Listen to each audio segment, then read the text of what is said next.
My name is Evelyn. I am 68 years old. I am a single mother.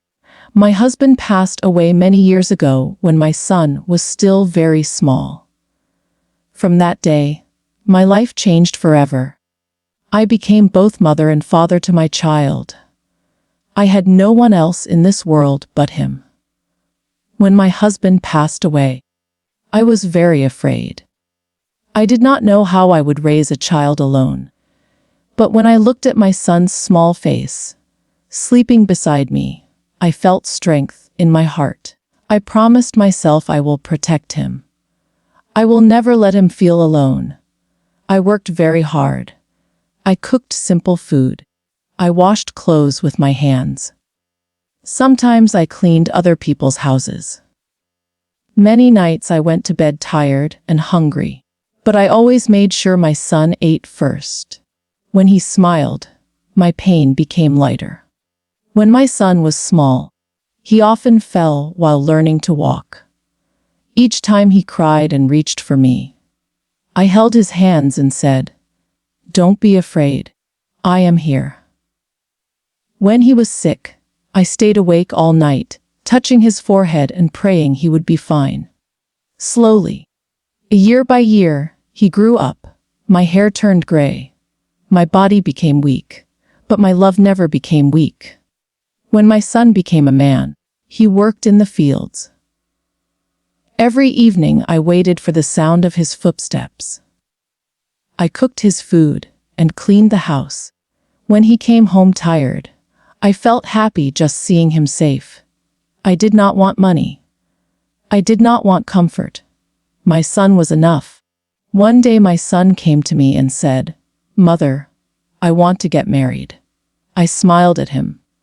"If this makes you happy," I said, "then I am happy too." Fear lived inside my heart, but I did not show it. I knew my life would change again. When his wife came to live in our house, I welcomed her kindly. She was young and beautiful. I said, "This is your home now." I tried to help her in the kitchen and showed her where things were kept. But after a few days, I felt something was wrong. She spoke to me with short words. She avoided my eyes. When I tried to help her cook, she said, "I know what to do." When I spoke, she became angry. So, I slowly stopped speaking. I told myself, she is young.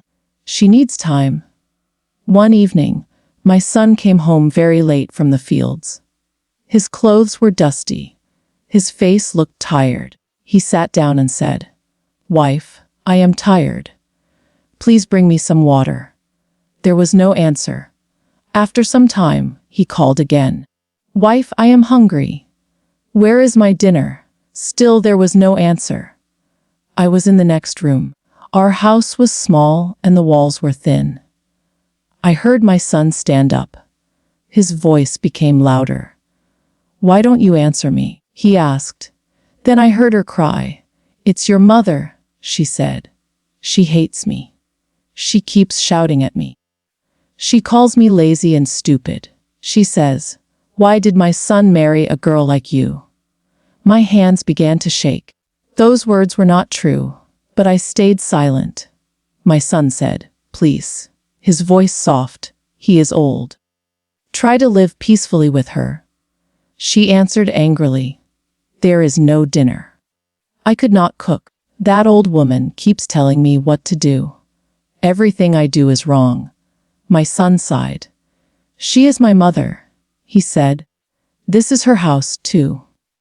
Then she said coldly, "You must choose. Either live with me or live with her, not both." That night, my son went to bed hungry. I lay awake on my mat, staring at the ceiling. My heart felt heavy. I prayed quietly. "Please guide my son. Please don't let him choose wrongly." The next morning, I heard her again. "Have you decided?" she asked him. "Do you want me or your mother?" Then she said words I will never forget. "Push your mother off the hill. She is old. She will die soon anyway. I am young. We can live happily. That day, my son did not speak much. He did not eat. He did not look at me.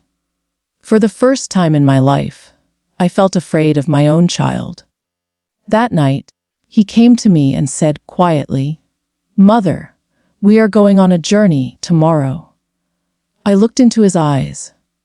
I understood everything. My heart broke, but my face stayed calm. I nodded and said, "Right, my son." The next morning, he lifted me onto his back. The path to the hill was rocky. The air was cool. I did not ask any questions. As we climbed higher, his breathing became heavy and his steps became slow. I looked around and thought about my life. I remembered feeding him with my own hands. I remembered holding him when he cried. I remembered protecting him from the world. I thought, if my life ends today, I have no regret. When we reached the top of the hill, I spoke softly. "My son," I said, "I know why you brought me here." He stopped walking. "When you push me," I said gently, "please be careful. Hold the tree branch so you don't fall." He turned and looked at me. Tears filled his eyes. "You know," he asked. I smiled sadly. "Yes," I said. "A mother always knows." He slowly put me down. He covered his face and cried. "I was going to kill you," he said. "And you are still worried about me." I touched his hand. "My child," I said. "A mother's love never ends." After a long silence, he lifted me again, but this time he walked down the hill. When we reached home, he sent his wife away. I did not stop him. I did not speak badly about her. I only thanked God quietly. Now my son and I live peacefully. I cook for him. He takes care of me. Our house is quiet again.